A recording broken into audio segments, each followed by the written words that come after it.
Olá, meninos e meninas, eu sou Isabel e vamos estudar hoje o uso dos dois pontos, o emprego dos dois pontos, né? Que não é um uso complicado, né? Os dois pontos praticamente servem para fazer uma explicação, anunciar uma explicação, anunciar uma citação, né? Ele para chamar a atenção de que alguma coisa vai ser inserida no texto. Muito fácil. Então, olha só. Primeiro, anunciar uma enumeração. Né? Aquela história, fui à feira e comprei 2 pontos, uma porção de troço. Pronto.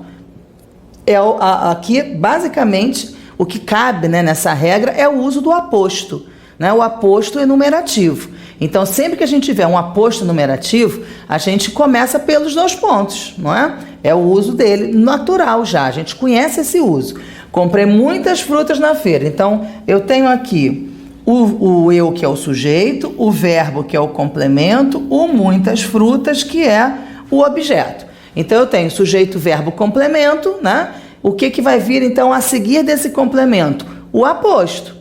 Então, muitas frutas quais? Banana, laranja, maçã, uva, abacaxi. A vírgula está separando os termos de mesma função sintática. São termos pequenos, então por isso a vírgula. Se fossem termos oracionais, a gente usaria o ponto e vírgula.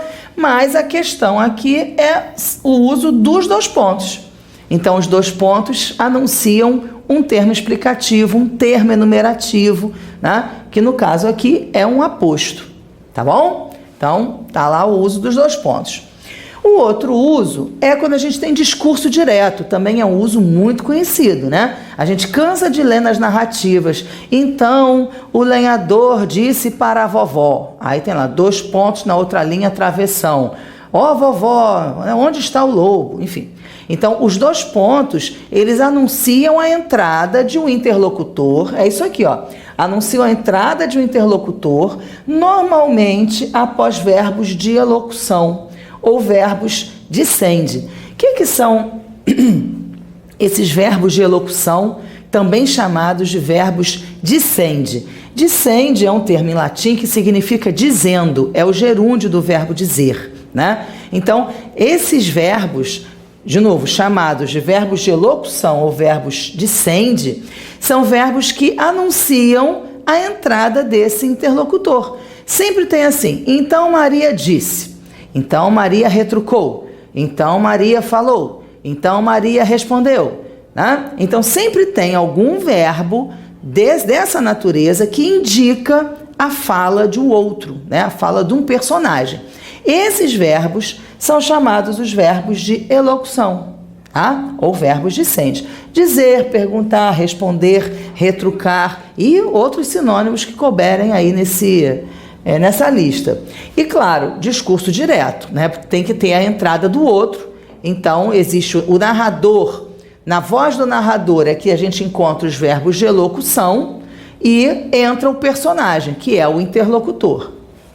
Então, aqui, João interpelou, ó, é um verbo de elocução, né? João interpelou Maria com rispidez. Aonde você vai? Então, reparem, esse João interpelou Maria com rispidez é a fala do narrador. Esse, aonde você vai, é a fala do João, que é o personagem. Então, para separar a voz do narrador da voz do personagem, ou seja, para anunciar esse interlocutor que está entrando no discurso, a gente usa os 2 pontos, né? Muito fácil também conhecido de vocês. Então, o aposto e o discurso direto. Anunciar uma citação, outro uso também muito conhecido, né? Então, fulano vai dizer alguma coisa que outro já disse. Então, ele vai colocar os 2 pontos, vai abrir as aspas e vai citar, tá? Então, também retirei lá do Celso Cunha. Estrabão, geógrafo grego falecido no século I da era cristã, já afirmava. Então, os 2 pontos, né, vão servir para anunciar uma citação. E aí, a citação vai vir entre aspas, tá? A gente já vai, né, tem outro momento aí no site, no índice de vocês, que tem lá o uso das aspas. Um dos usos das aspas é esse daqui. As aspas servem para citar. Elas marcam o começo e o final da citação. Então, isso daqui é a fala de um autor qualquer, Estrabão, geógrafo grego, etc, etc. E essas duas aspas marcam o que o Estrabão disse que está dentro do texto do outro. Os dois pontos, então, servem para anunciar essa citação. Os turdetanos e mormentos ribeirinhos do Betis adotaram de todo os costumes romanos e até nem se lembram já da própria língua. Então, para anunciar citação, 2 pontos também. Anunciar um aposto, como nós já falamos no caso da enumeração, mas é porque nem todo aposto é enumerativo, né? Às vezes o aposto é explicativo e vem depois de 2 pontos, né? Anunciar um aposto, uma conclusão, uma explicação, uma síntese, uma consequência ou um esclarecimento. Quer dizer, você terminou a sua estrutura de frase, a sua estrutura de oração, sujeito, verbo, complemento. Aí você quer chamar a atenção retomando a ideia com uma conclusão, com uma síntese, com um fecho, uma chave de ouro. Aí você vai separar essa chave de ouro pelos 2 pontos, né? Então, por exemplo, depois de todo o ocorrido, não havia outra explicação. Aí a pessoa vai dizer qual é a explicação. Enlouquecera de vez, né? Então, a explicação que vai acontecer vai ser separada pelos 2 pontos. Né? Então, depois de tudo que aconteceu, não tinha outra explicação. E aí, qual era então essa explicação? Ele havia enlouquecido, né? Os 2 pontos ali, então, estão anunciando uma explicação, que na verdade tem base de aposto, né? Porque ele está explicando a palavra explicação nesse caso aqui. Você só merece que eu diga uma coisa. E aí, que coisa é essa? A Deus. Então, de novo também, a gente tem sujeito, verbo, complemento, e aí vem a palavra assim, aquele fecho de ouro. A pessoa prepara para ficar, né, a última palavra na lembrança de quem vai ouvir, né? A Deus. Então, de novo aí, a gente usa os 2 pontos para destacar essa parte final do enunciado, quando nessa parte final existe uma conclusão, uma explicação, um aposto, tá? Para terminar, a gente usa os 2 pontos para substituir a vírgula na separação de orações coordenadas quando elas são explicativas, que é um pouco a base daquilo que a gente acabou de ver. Só que essas coordenadas explicativas, elas explicam a oração anterior, o que foi dito na oração anterior, né? O motivo, a razão daquela oração anterior ter sido falada, ter sido dita, né? Então ela é um pouquinho diferente do que aquilo que a gente falou, com a vantagem estilística de dispensar a conjunção.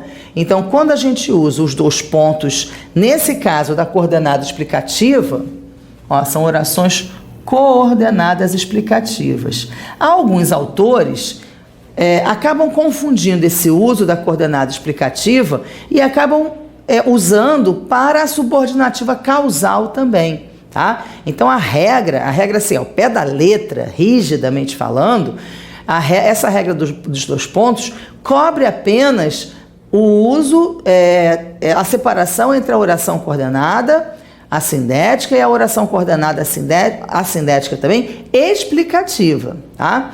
Mas como muitos autores misturam as coordenadas explicativas com as subordinativas causais, então, com as subordinadas causais, muitas vezes depois dos 2 pontos vem uma subordinada causal, tá? Mas a regra original não é essa, não. A regra original é essa que eu coloquei aqui para vocês, das coordenadas explicativas, tá? Mas se houver no concurso 2 pontos, vem uma subordinada causal. E aí diz que os 2 pontos estão separando a oração principal e a subordinada causal, é isso mesmo que os 2 pontos estão fazendo. Se não perguntar se está certo ou se está errado, se é a norma culta ou se não é, se perguntar sobre o uso daqueles 2 pontos, vocês vão dizer que está certo. Os 2 pontos foram empregados sim para separar a subordinada causal. Tá legal? Aqui, que é o exemplo, né? O exemplo do Celso Cunha, retirando lá da Cecília Meirelles, ele usa os 2 pontos, ela usa os 2 pontos aqui. Menino, não morras. E aí, por que ela está dizendo para ele não morrer, né? Porque na dormente mata, uma flor vai desabrochar. É um poema dela em que ela fala situa, né, o poema na Segunda Guerra, e aí ele quer falando sobre a desesperança, a morte dos vários jovens, né, brasileiros que foram lutar na Itália e que morreram lá ainda muito jovens, né? E aí ela fala, uma flor vai desabrochar na mata, então não morre agora não, né? Então é um canto de esperança, vamos esperar que a flor desabroche, que as coisas melhorem. E aí, na ausência da conjunção, reparem que o porquê não está escrito, ela usa o ponto e vírgula, ou ela usa os dois pontos, tá? Então, os dois pontos servem para separar as orações coordenadas explicativas com a vantagem de dispensar a conjunção. E aí, repito, que muitos autores expandem esse uso das coordenadas explicativas para as subordinadas causais também, tá bom? Finalmente, para a gente terminar, os dois pontos servem para separar vocativos que encabeçam cartas, requerimentos, ofícios, né? Que é um uso que também vocês já conhecem. Prezado senhor, dois pontos, né? Caro cidadão, dois pontos, né? Sei lá, meritíssimo juiz, dois pontos. Enfim, normalmente, para fazer o vocativo que encabeça esses requerimentos, esses ofícios, se usam os dois pontos, tá bom? Então, os dois pontos têm um uso muito simples, vocês conhecem, tenho certeza, a maioria deles, então agora é só dar uma relida nesse conteúdo para fixar. Fácil, fácil. Até a próxima.